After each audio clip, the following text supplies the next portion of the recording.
Olá, senhoras e senhores, sejam bem-vindos a mais uma edição do programa Prova Final, uma parceria da rede LFG e TV Justiça. Meu nome é Renato Montan, sou professor de Processo Civil. E o nosso programa de hoje vai consistir em 3 blocos. O primeiro bloco, tema do dia, nós vamos falar de litisconsórcio, um tema de suma importância no exame e que tem alto grau de incidência, principalmente depois da unificação do exame de ordem em todo o Brasil. O segundo bloco, nós vamos falar sobre Pergunte ao Professor.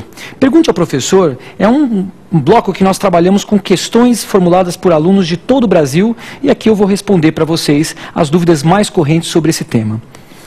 Nosso terceiro tema, nosso terceiro bloco, o X da questão, responderemos questões que já caíram no exame de ordem. Vamos agora então falar do primeiro tema, o tema do dia.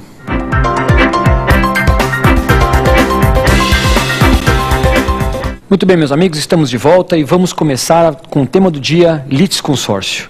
Na verdade, para que a gente possa entender bem litisconsórcio, é necessário que nós fixemos algumas premissas.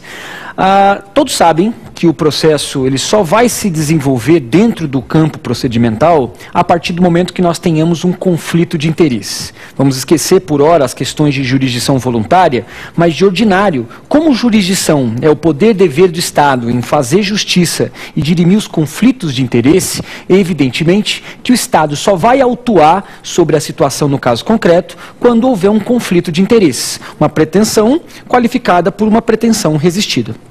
Mas o que é importante nós entendermos em relação a esse ponto?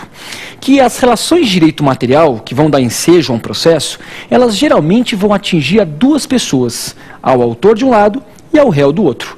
Então, sempre quando nós temos uma relação jurídica que vai efetivamente fomentar a existência de um processo, nós vamos ter sempre 2 polos antagônicos discutindo no judiciário. Alguém pretendendo e alguém resistindo.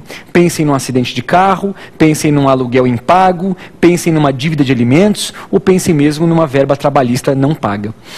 Entretanto, acontece, é normal, é fenomênico uma situação dessa, em que o direito material violado pode atingir a mais de uma pessoa. É possível, efetivamente, que o direito material que dê fomento a uma causa possa atingir a mais de uma pessoa. Sempre que o processo atingir mais de uma pessoa, sempre que o direito material violado, atingir mais de uma pessoa, no polo ativo ou no polo passivo, nós chamamos isso de litisconsórcio.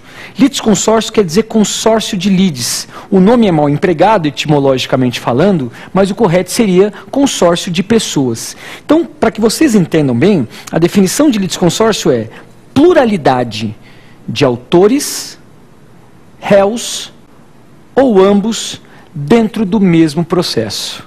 Pluralidade de autores, réus ou ambos dentro do processo.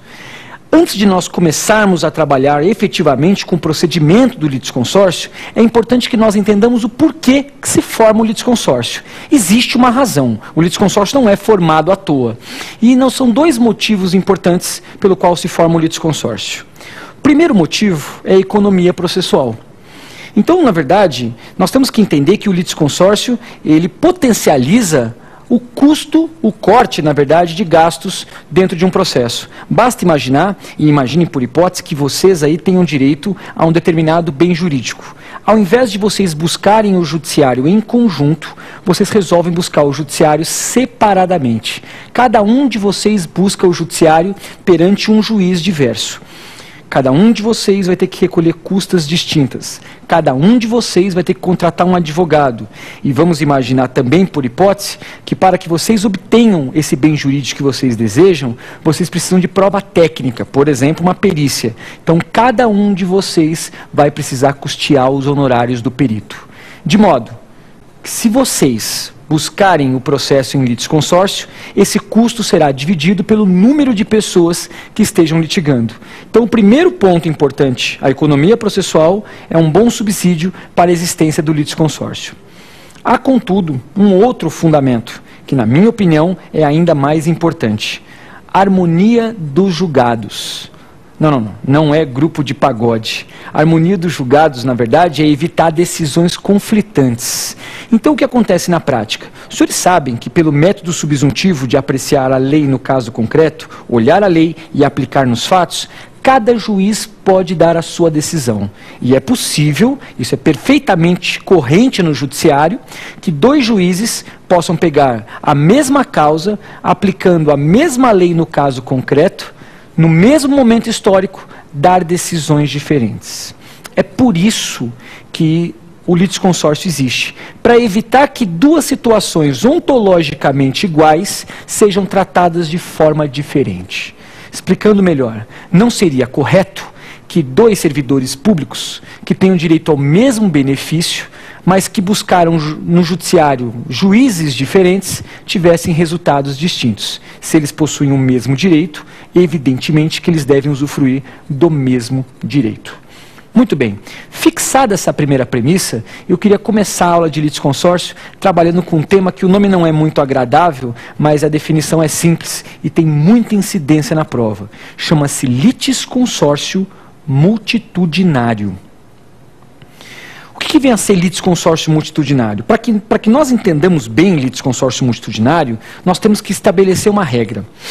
Quantas pessoas podem litigar em litisconsórcio? Certamente vocês vão me dizer, no mínimo duas. Até que para que haja litisconsórcio, você tem que ter duas pessoas no mínimo.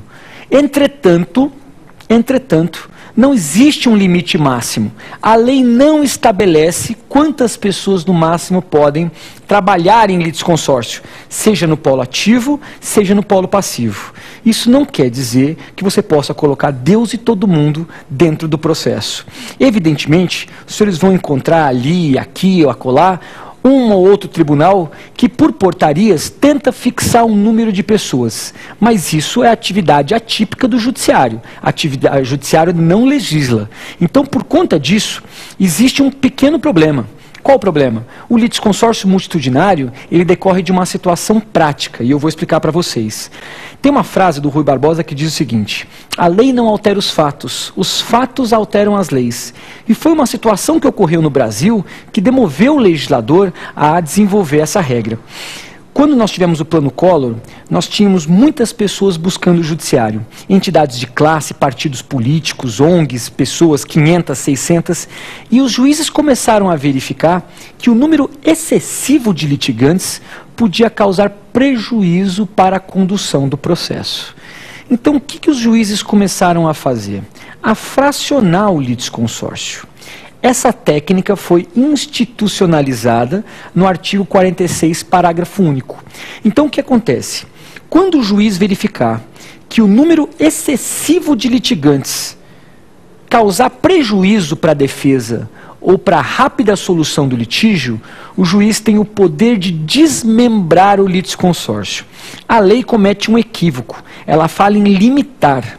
O juiz não limita o litisconsórcio, ele simplesmente impede que o litisconsórcio seja formado dentro de um número excessivo, mas ele vai desmembrar em pequenos processos e provavelmente até para dar vigência à harmonia dos julgados, todos esses processos desmembrados serão julgados pelo mesmo juiz. Eu não preciso explicar para vocês os efeitos nocivos de um número excessivo de litisconsórcios. Imaginem, por exemplo, 100 autores num processo. Cada autor pode arrolar 3 testemunhas por fato na audiência. Imaginem, por exemplo, 100 autores, cada um com 3 testemunhas dentro da audiência, sabendo que a audiência é una e indivisível. Ou seja, a audiência vai acabar depois de 4 dias. E talvez ainda mais grave aplica-se ao réu. Isso porque todo mundo sabe que o réu, prazo para que ele se defenda, começa a correr da juntada aos autos do mandado ou do AR. E pelo artigo 241, inciso 3, da juntada aos autos, havendo litisconsórcio plurimo, ou seja, havendo vários réus, o prazo começa a correr da juntada aos autos do último mandado. ou seja, igualmente demorado. Então, para evitar um desconforto desse, é que a lei atribui ao magistrado o poder de fracionar o litisconsórcio, ou limitar, como